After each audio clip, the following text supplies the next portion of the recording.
அவுரங்கசீப் ரஹ்மத்துல்லாஹி அலைஹி அவரின் வீர வரலாற்றில் எபிசோடு 10.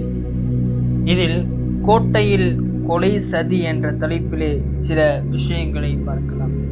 தன்னை வந்து பார்த்தால் ராஜ நடவடிக்கைகளை பற்றிய ஒரு முடிவிற்கு வரலாம் என்று சொல்லிக் கொண்டிருந்த ஷாஜஹானை சந்திக்க தயாரான அவுரங்கசீப் இந்த கடிதத்தின் வாசகங்களை தாராவின் மீது வற்றாத அன்பு கொண்டவரும் எந்நேரமும் ஷாஜஹானுடன் உடனிருந்து கவனித்திடும் தனது சகோதரி ஜஹானாராவின் சொல்லியிருக்க வேண்டும் என்பதனை உணர்ந்து கொண்டார்.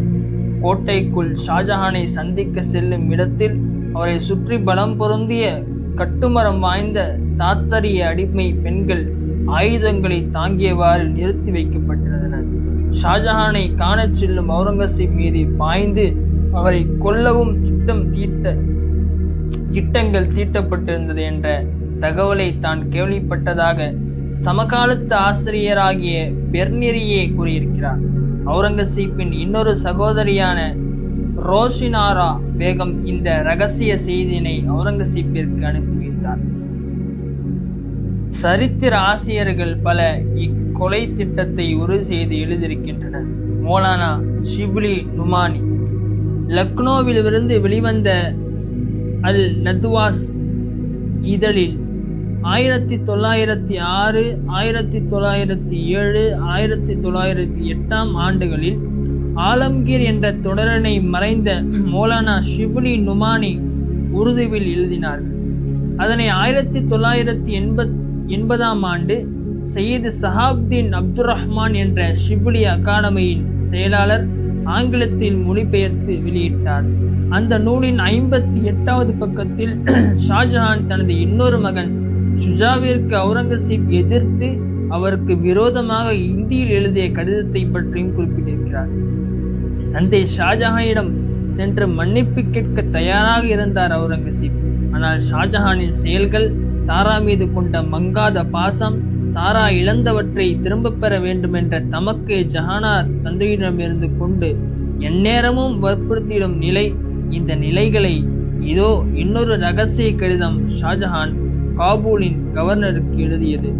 கவர்னருக்கு எழுதிய கடிதத்தில், என்னுடைய ஒடுக்கப்பட்ட மகன் தாராஷோகோ லாகூரை நோக்கி சென்றிருக்கிறார். எனவே இந்த நீர் உம்முடைய படைகளுடன் லாகூருக்கு விரைந்து சென்று அவனுடன் சேர்ந்து என்னுடைய கடமையிலிருந்து வலுவிய மகன்களான அவுரங்கசீப்பிற்கும் முராத்திற்கும் எதிராக படையெடுத்திட வேண்டும், என்னையும் விடுவித்திட வேண்டும். மஹபத் கான் என்ற காபூலின் கவர்னருக்கு எழுதிய இந்த கடிதத்தையும் அவுரங்கசீப் கைப்பற்றி கொண்டார்.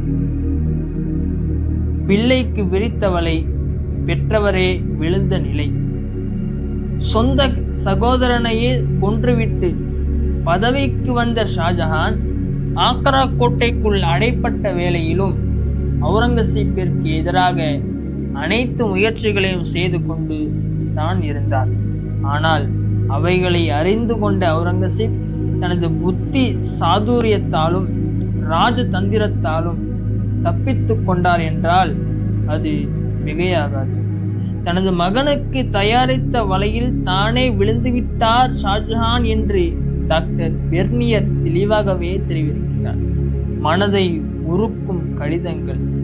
அவுரங்கசீப்பின் ஜாகிர்கள் பலவற்றை எடுத்தும் அவரது வருமானத்தை தடுத்து நிறுத்தியும் அவுரங்கசீப்புடன் இணைந்து பணியாற்றிய தளபதிகள் பலரையும் திரும்ப அழைத்து கொண்டும் அவருக்கு எதிராக 75,000 படை வீரர்களை அனுப்பியும் கோட்டைக்குள் இருந்து கொண்டே அவுரங்கசீப்பிற்கு எதிராக காரியங்களை ஆற்றியும் எல்லாவற்றிற்கும் மேலாக கோட்டைக்குள்ளேயே தன்னை காண வரும் நேரத்தில் பலம் பொருந்திய ஆயுதங்கள் தாங்கிய தாத்தரிய பெண்களால் கொலை செய்யும் திட்டமிட்ட ஷாஜஹானுக்கு தான் அவுரங்கசீப் தனது மகனை பரிசுகளுடன் அனுப்பி பார்த்திட செய்து மரியாதையும் செய்ய அனுப்பினார். தனது தந்தைக்கு அவுரங்கசீப் எழுதிய கடிதங்கள் அவரது மனநிலையையும் பண்பையும் நமக்கு பறைசாற்றுகின்றன. தங்களது மேலான சமூகத்திற்கு ஆக்ராவை நோக்கி நான் எனது படைகளுடன் வந்தபோது இஸ்லாமிய அரசரான உங்களை பதவியிலிருந்து அகற்ற வேண்டிய எண்ணம் அறவே என்னிடம் கிடையாது. அம்மாதிரியான பாவகரமான தூய்மையற்ற எண்ணம் என் மனதில் ஒருபோதும் விட்டதில்லை என்பதற்கு இறைவனே சாட்சி. இதனைத்தான் மறுபடியும் மறுபடியும் தெளிவாகவே தங்களுக்கு விளக்கியிருக்கிறேன். தாராவின் கையில் அதிகாரம். நீங்கள்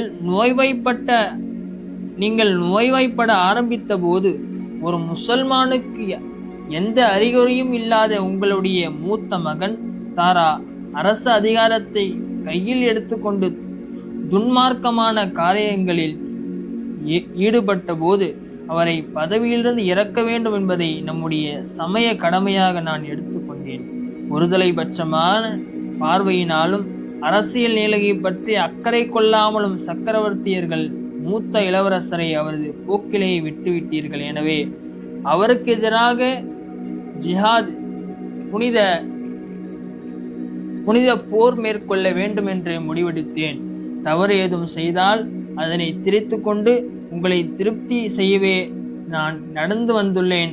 ஆனால் முகஸ்துதி தவிர வேறு எதுவும் தெரியாத தாரா உண்மைகள் தங்களிடம் பொய்யாகவே காட்டப்பட்டது. அவுரங்கசீப் நம்பிக்கைக்கும் பாசத்திற்கும் பாத்திரமானவர் அல்ல என்ற எண்ணத்தை தாரா உங்களிடையே உருவாக்கி வந்திருக்கிறார்.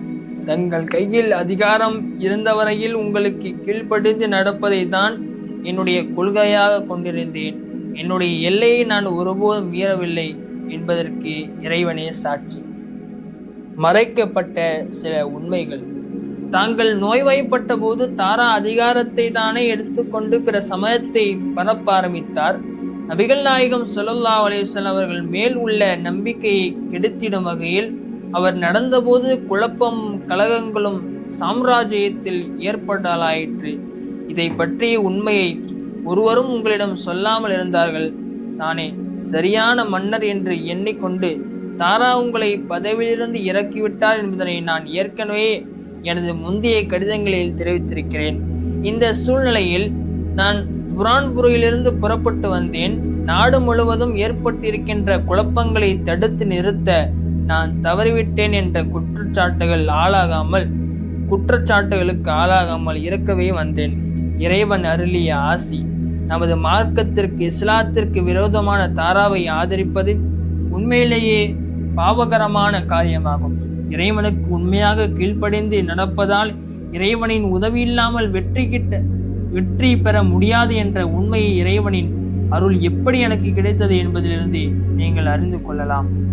தங்களின் ஊக்குவிப்போடு தாராவின் கொள்கைகள் நடைமுறைப்படுத்தப்பட்டு உலகம் அவிசுவாசத்தால் இருள் அடைந்தது. தற்போது சூழ்நிலையில் நடைபெற்றுள்ள நிகழ்ச்சிகளுக்காக விதியை நிர்ணயிக்கும் இறைவனுக்கு நன்றி சொல்ல வேண்டும். என்னை வளர்த்து ஆளாக்கிய உங்களுக்கு இந்த எளியன் காட்டக்கூடிய நன்றியினை சொல்ல வார்த்தைகள் இல்லை. எக்காரணத்தை கொண்டும் உங்களது அன்பையும் என்னுடைய பொறுப்புகளையும் நான் மறக்க மாட்டேன். உலகில் வாழும் பொழுது மிக குறுகிய கால வாழ்விற்காக உங்களின் மனம் முன்படும்படியாக நடந்திட என்னை நான் அனுமதிக்க மாட்டேன். இதுவரையில் நடைபெற்றவை இறைவனின் சித்தப்படியும் நாட்டின் நலனுக்காகவே நடந்திருக்கின்றன. இந்த சரித்திர உண்மைகளையும் மிக உயர்ந்த இலக்கிய நயத்தையும் கொண்ட கடிதம் ஷாஜஹானுக்கு அவுரங்கசீப்பால் எழுதப்பட்டது. ஷாஜஹானுக்கு பிடிக்காத விஷயங்களை பற்றி சொல்லும் போது கூட மிக மரியாதையாகவே அவுரங்கசீப் அது பற்றி சொல்லி இருக்கிறார்.